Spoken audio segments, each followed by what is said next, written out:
Hello, explorers. Welcome back to Saltwater Stories. We're just so incredibly glad you're here with us today. If this is your first time with us, well, boy, oh boy, have you picked a great story to join us on. Oh, absolutely. It's great to be back. And the research we have on the desk today it's honestly mind-blowing. It really is. We are looking at a creature that logically just seems like it shouldn't exist in a place where for a long time we thought life was totally impossible. Right. I mean, if you look at a biology textbook from maybe 50 years ago, the ecosystem we're exploring today wouldn't even be in there. It completely challenges the basic rules of how life survives. Exactly. It's a total paradox. So let's orient ourselves before we meet our guest of honor. Today, we are going somewhere few humans have ever seen. We leave the shoreline behind, we leave the rolling waves and the shimmer of sunlight on the surface. We sink below the blue, past the last flickers of light, past the place where fish still cast shadows. Deeper. The water grows colder, darker, heavier. Above us, the world fades away. Below us, the seafloor begins to rise out of the darkness like a mountain range hidden in night. And then we see them. Towering chimneys stretching out from the ocean floor, cracks in the earth itself. From these openings, superheated water pours out, thick with minerals pulled from deep inside our planet.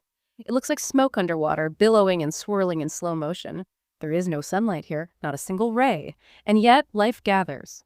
Creatures cluster around these vents as if around a campfire. Some are ghostly white, some are bright red. Some have never seen the sun and never will. It is a world powered not by light, but by heat from the Earth's core. And in this restless, mineral-rich darkness, something small moves among the chimneys. It does not hunt in the usual way. It does not graze on plants. It does not chase prey through open water. Instead, it lifts its pale, furry claws into the venting water and tends a garden growing right on its own arms. Today, we descend into the deep to meet the Yeti crab. Wow. The farmer of the frozen fire. That is a really poetic way to put it, but scientifically, it's spot on. Thanks. I mean, it's just such a wild concept. It really is. The Yeti crab is easily one of the most unusual discoveries of the 21st century. And I want to start right there with that discovery, Yeah. because it sounds like something straight out of a science fiction movie. But this wasn't hundreds of years ago in the age of wooden ship. This was 2005. Right, very recent. Yeah. I was looking at the mission logs for the submarine Alvin. It's almost hard to believe that, we are still finding animals that force us to totally rewrite the tree of life. Well, and Alvin is a legend in ocean exploration. It's a specialized vehicle that has been diving since the 1960s. But on this specific mission, the pilots and the scientists, Bob Vregenhoek and Michel Segenzack, they were exploring the Pacific Antarctic Ridge. Which is way out there. Way out there and way down there. We are talking 2,200 meters down. That is over a mile deep. The pressure down there is it's crushing. Usually at that depth, you'd expect to see black rocks, maybe some weird lava formations, just sparse life. Exactly. Yeah. But they looked out the viewport, which is this super thick, clear window, and they saw something that really stood out against the black rocks. Right, they saw these weird white patches. And at first, you might think it's just a bacterial mat or maybe a pale sponge.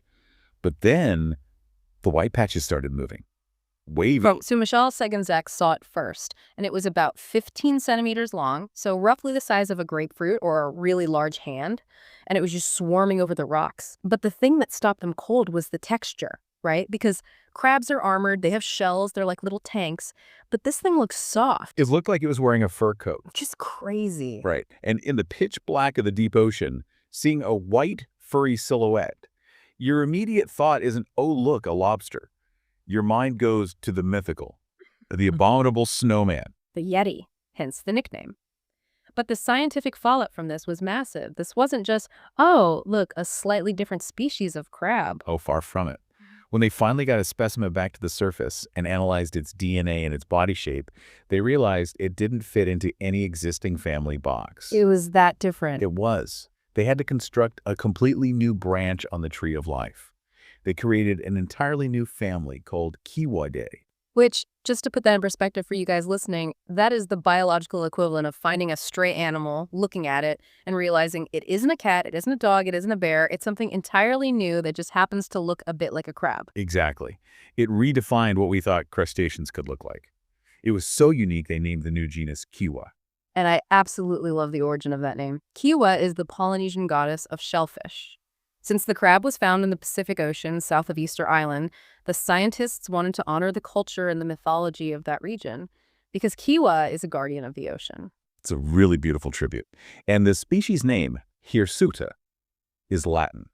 It literally translates to hairy or shaggy, So the full scientific name literally translates to the hairy goddess of shellfish. which is arguably the greatest name in marine biology. Hands down. Okay, so we have to drill down into the hair aspect because that is the defining feature of this animal. In the photos, it looks like a blonde shag carpet or like a really fuzzy winter sweater. But when you look at the close-up microscope images, the texture seems rigid, almost like plastic. So is it real hair? No. Biologically speaking, true hair is a mammal trait. You have hair, I have hair, a polar bear has hair, and it's all made of a protein called keratin. What you are seeing on the Yeti crab is an example of convergent evolution. Okay, convergent evolution. That's when two totally different animals develop a feature that looks similar because it solves a similar problem. Yeah, these aren't hairs, these are setae. Setae. That's spelled S-E-T-A-E. Correct. Pronounced CT. In the crustacean world, these are usually little sensory bristles. If you ever look closely at a regular lobster, they have tiny little hairs on their legs to feel the water current. But the Yeti crab took that basic concept and just dialed it up to 11. It looks like they are wearing mittens made out of pipe cleaners. That is a perfect visual. They are stiff, not soft at all. They are made of chitin, which is the exact same hard material that makes up their shell.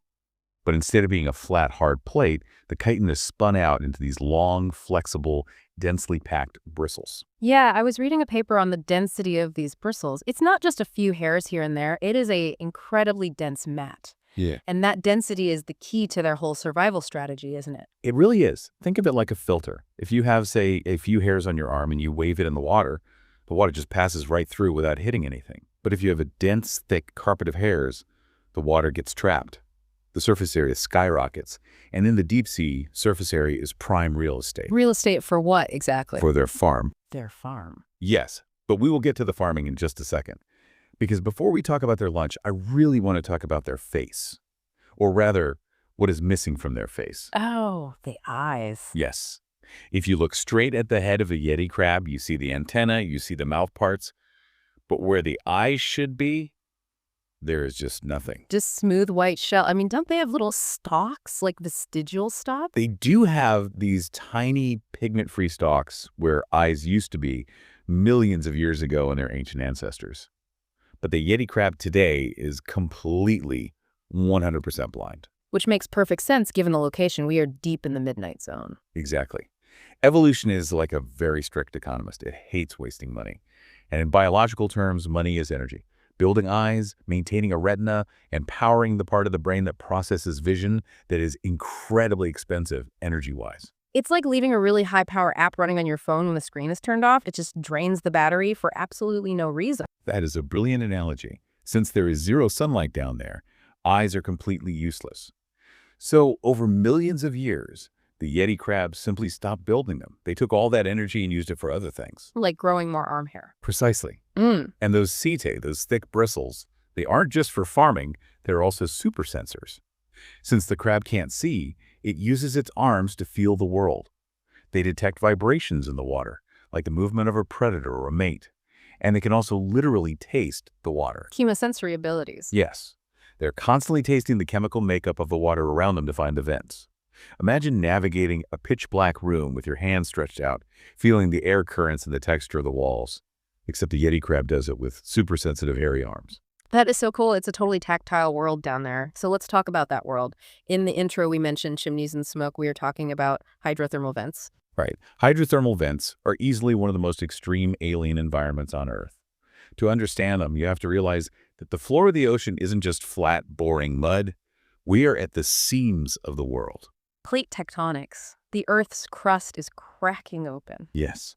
The giant plates that make up the Earth's crust are pulling apart, and freezing seawater sinks down into these deep cracks, miles down into the crust. And down there, it gets very close to magma, molten rock. So the water gets cooked. Super cooked. It gets heated to about 380 degrees Celsius. That is over 700 degrees Fahrenheit. Wait, hold on. Water boils at 100 degrees Celsius. Why isn't it just turning into giant steam bubbles and exploding? That is a great question. It's the pressure. The weight of 2 kilometers of ocean water pushing down from above is so intense that the water physically cannot turn into a gas. It is forced to stay liquid, even though it's hot enough to melt lead. That is terrifying. It's hotter than a pizza oven, but it's still liquid water. It really is extreme. And because Yeah. hot water is buoyant, it wants to rise, it shoots back up, it blasts out of the seafloor like a geyser. And as it travels up through the rocks, it dissolves all these minerals: gold, copper, zinc, sulfur. When that super hot chemical soup finally hits the freezing cold ocean water at the bottom of the sea, the minerals precipitate out instantly. They turn into dark, solid particles. That's why it looks like thick black smoke billowing out. Hence the nickname black smokers. And over time, those solid minerals build up and stack up into those towering chimneys. Exactly. Now imagine you are a crab. You have to live here. You have a very tricky problem to solve. Scientists call it the Goldilocks problem. Too hot, too cold. Spot on. The water coming directly out of the vent is 380 degrees. If the crab even touches that, its proteins unravel. It is instant death. Boiled crab. But the regular ocean water, just a few meters away from the vent, is freezing cold. It's near 0 degrees Celsius. If the crab goes too far out, its metabolism just shuts down and gets paralyzed by the cold. So they have to find this tiny strip in the middle. Yes, the thermal envelope. It's a mixing zone where the boiling hot water and the freezing cold water swirl together to make a bath that is roughly 3 to 20 degrees Celsius. It's like trying to stay warm by a roaring campfire in the middle of Antarctica. You have to stand in exactly the right spot. If you step forward, you burn your pants off. If you step back, you freeze solid. And remember, you have to do all of this while completely blind. While blind, that creates a ridiculously high-stakes living situation. Which brings up the biggest question: why do they do it? Why hang out on the edge of an underwater volcano at all? What is for dinner? This is honestly my favorite part of the story. Yeah. Because usually when we think of the ocean food chain, it starts with the sun. The sun shines on algae, little fish eat the algae, big fish eat the little fish. But there's no sun here, no light at all. So no photosynthesis. Right. Down here, life runs on a totally different system: chemosynthesis. Let's unpack that word for our listeners. Chemosynthesis. Putting things together using chemicals. Exactly. Think of a battery.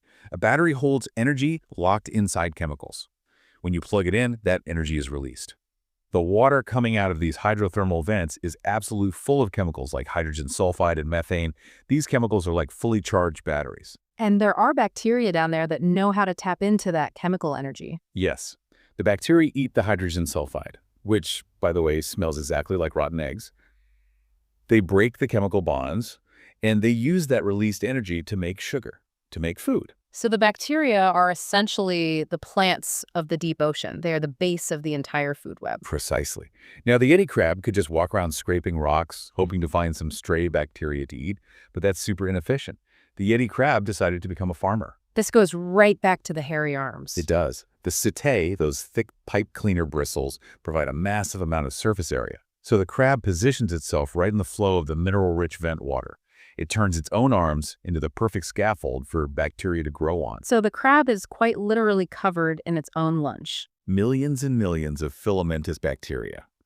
The crab is walking around wearing a living garden. That is just incredibly convenient. Like, oh, I'm getting a little hungry. Let me just harvest my left arm. But that is literally what they do. They have a specialized mouth part called the third maxilliped. But for our purposes, you can just think of it as a flexible comb. A mouth comb? Yes. When the bacteria garden is ripe and thick, the crab takes this mouth comb and physically scrapes it along its hairy arms. It gathers up all the bacteria and shovels them right into its mouth. Imagine if humans could do that. Like, you just grow popcorn on your arm hair, and when you get hungry while watching a movie, you just comb your arm and eat. It would certainly change the snack industry. But here is the crazy part. It's not just passive growing. They don't just sit there. This brings us to the dancing you might have heard about. Oh, yes. The dancing crab. Now, this is specifically a different species, right? Kiwapuravida, found off the coast of Costa Rica. Correct. So researchers were watching video feeds of this crab, and they noticed it wades its claws back and forth rhythmically. Left, right, constantly. It looks like it's directing traffic, or maybe doing like a slow-motion disco dance. It's very hypnotic to watch, but they aren't listening to music. This is actually an engineering solution to a farming problem. Wait, how does waving your arms help farm bacteria? Well, the bacteria need a constant supply of fresh ingredients to grow. They need oxygen from the cold seawater, and they need methane or sulfides from the hot vent water. If the crab sits perfectly still, the water specifically touching its hair becomes stale. Oh, I see. The bacteria eat all the food in that tiny microscopic layer of water, and then they starve. Exactly. In fluid dynamics, it's called a boundary layer. By waving its arms, the crab is actively disrupting that layer. It is forcing fresh, nutrient-rich water to crash into the sea day. It is fertilizing its crop. That is incredible. It's not just, I hope some moss grows on me today. It is active cultivation. It's ranching. It absolutely is. It shows a level of behavioral complexity that we really didn't expect to see in a crustacean. They are actively managing their environment to maximize their food yield. So we have a dancing, farming, completely blind crab living on the edge of a boiling volcano. But you mentioned earlier that the Goldilocks zone, that perfectly warm spot, is tiny. That must cause some serious drama among the crabs. Drama is an understatement. It creates a complete mosh pit. A Yeti mosh pit. When scientists sent ROVs, those are the remote-controlled robots, down to look at a species called Kiwa tyleri in Antarctica, they were totally shocked. They found literal piles of crabs. We are talking up to 700 crabs jammed into one single square meter. Whoa, okay, a square meter we're about the size of a small card table. Imagine 700 crabs piled up on a card table. It's layer upon layer of crabs. They're literally crawling over each other, grappling with their claws, fighting for the absolute best spot near the warm water. It's a constant battle for heat. And the big males usually win. They have these huge, robust claws, and they wrestle to get the prime real estate right next to the vent chimney. The smaller crabs, and mostly the females, get pushed further out to the edges where it's much colder. Speaking of Kiwa tyleri, isn't this the one with the really funny nickname? Yes, it is famously known as the Hoff crab.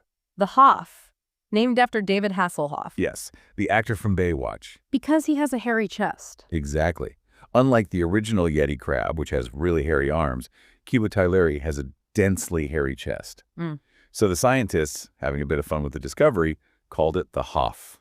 I love that deep-sea scientists have a sense of humor. But man, growing up in a mosh pit sounds dangerous, especially for a crab, because don't they have to molt? They do. Like all crustaceans, they have a hard exoskeleton that doesn't stretch.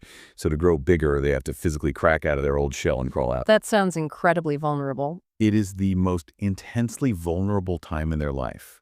When they first come out of the old shell, their new body is incredibly soft, kind of like jelly. It takes time for the new shell to harden. Oh no, and they're surrounded by 699 other hungry, grappling crabs. Exactly. If a neighbor decides you look like a tasty snack, you have zero armor to protect yourself. So molting is a massive life or death event. They have to find a tiny crevice to hide in or just rely on the sheer chaos of the pile to go unnoticed. And interestingly, once they molt, they often eat their old shell. Recycling? It is. The deep sea doesn't have a lot of free calcium floating around, so they eat the old shell to get those minerals back into their system to harden the new shell as fast as possible. That is so smart. But we have to talk about the real cost of living down there. Because while the vents provide the energy and the food, they also provide poison. And this leads to perhaps the most heartbreaking story in the entire ocean. The life cycle of the female Yeti crab. It really shows the incredible lengths a mother will go to for her babies. So set the scene for us. The adults thrive in the warm, chemical-rich water. They need it to run their bacteria farms. But what about the eggs? That's the core problem. The hot water is absolutely full of sulfur and heavy metals. It's highly toxic to developing embryos. Adult crabs are tough. Their bodies have adapted to handle it. But crab eggs are incredibly delicate. If a mother kept her eggs near the vent, the harsh chemicals would dissolve them, or the fluctuating heat would just cook them. So she has a choice to make. An impossible choice. To save her babies, the mother crab has to leave her warm, food-filled home. She has to leave the safety of the mosh pit. She climbs away from the chimney and walks out into the dark, empty abyssal plain. Into the freezing ocean. Yes, she goes to the very periphery of the vent field, where the water is clear of toxins but is near freezing, usually about 1 or 2 degrees Celsius. She holds the eggs securely under her tail to protect them. But wait, if she's out in the freezing cold and she's away from the vent chemical, the bacteria on her arms? The bacteria absolutely need the vent chemicals to grow. Without the sulfur and methane, the garden just withers away. That beautiful white fur turns a sickly brown and gray as the bacteria rot and fall off. She is literally watching her only food source die in her arms. And she cannot eat anything else. She sits there in the pitch dark, paralyzed by the freezing cold. Her metabolism slows way, way down to conserve energy, but she is slowly starving to death, and she waits there for months. Months. She just sits there. Because the water is so cold, biological processes happen very, very slowly. It takes an incredibly long time for the eggs to develop and hatch. She might be sitting there for 6 months or more, guarding her eggs, unable to move, unable to eat. Does she make it back to the warmth? Usually no. By the time the babies finally hatch and swim away, the mother has used up every single bit of her energy reserves. Her body is decaying. She usually dies shortly after the eggs hatch. Wow. She gives everything, her warmth, her food, her life, just to give the next generation a chance. It is the ultimate sacrifice in nature. And the babies, the larvae, they drift off into the dark ocean currents. They have a little packed lunch of yolk from their egg to keep them going until they can hopefully find a new volcanic vent to call home. I will never look at a crab the same way again. That is truly heroic. It really is. It adds such a profound emotional layer to these weird alien creatures of the deep. Okay, so the Yeti crab is definitely the star of this story, but who are the neighbors? Is it just piles of crabs down there? Oh, no, no. It's a bustling city. You have all sorts of weird life, like the giant tube worm. Oh, I've seen pictures of those. They look like giant red and white lipstick tubes. That's a fantastic description. They are these thick white tubes that can grow 2 meters tall with bright red, fleshy, feathery tips sticking out. And get this, they have no mouth, no stomach, and no gut whatsoever. Wait, what? How do they eat if they don't have a mouth? Same exact way as the crab bacteria. The worms keep the bacteria completely inside their bodies in a special organ called a trophosome. The bacteria literally feed the worm from the inside out. That is essentially alien technology. Who else is living in this neighborhood? There are predators, too, like the seven-armed sea star. 7 arms, not the usual 5. 7. It's a fast-moving starfish that specifically hunts the crabs. And there are also deep-sea octopuses that prowl around the vents. I feel like an octopus trying to eat a Yeti crab would have a really hard time. It's like trying to swallow a hairbrush. A very prickly meal, for sure. But the octopuses are patient. They look for the weak ones. There are also little snails called limpets that sometimes ride around right on the crab's shell. Little hitchhikers. Exactly. It's a relationship called commensalism. The snails get a free ride, and maybe they steal some tiny food scraps floating around, but they don't really hurt the crab at all.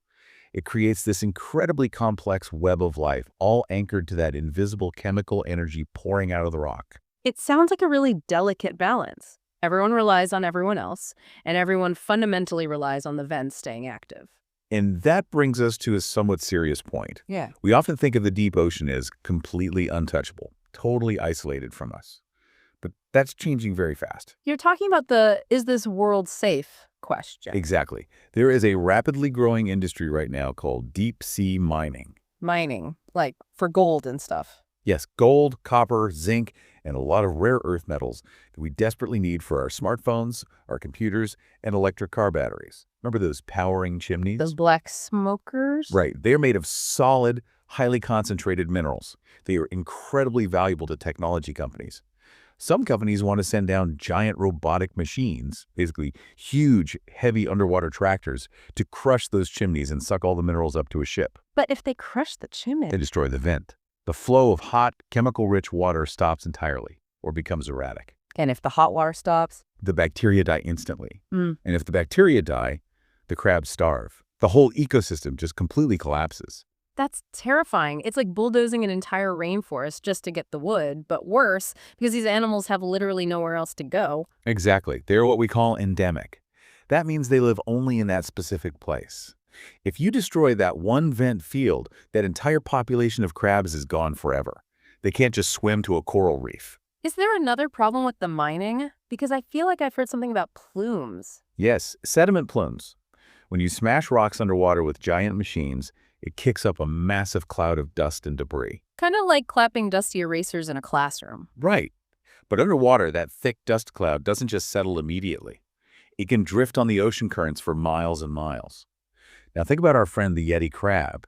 It has those incredibly dense, hairy filters on its arms to catch bacteria. Oh no, if the water is full of rock dust? The filters get completely clogged. It's like trying to breathe in the middle of a sandstorm. They wouldn't be able to farm their food efficiently. They wouldn't be able to smell the chemicals in the water to navigate. It could choke the whole ecosystem, even for animals living miles away from the actual mining site. That is heavy. It really makes you realize that even the very bottom of the ocean isn't disconnected from us. Our need for technology up here on land reaches all the way down into the dark. It really does. It's a stark reminder that we need to proceed with extreme caution. We need to thoroughly understand these places before we risk permanently destroying them. Which is exactly why ocean science is so important. I mean, how do we even study these guys safely? You mentioned the Alvin submarine earlier. Yes, human-occupied vehicles, or HOVs, like Alvin, are amazing because scientists can actually go down there and see the environment with their own eyes. But we also rely heavily on ROVs, remotely operated vehicles. Those are the robots controlled by, like, a joystick on the ship up above? Exactly, like the famous robot named Jason. It's tethered to the surface ship by a super long fiber optic cable.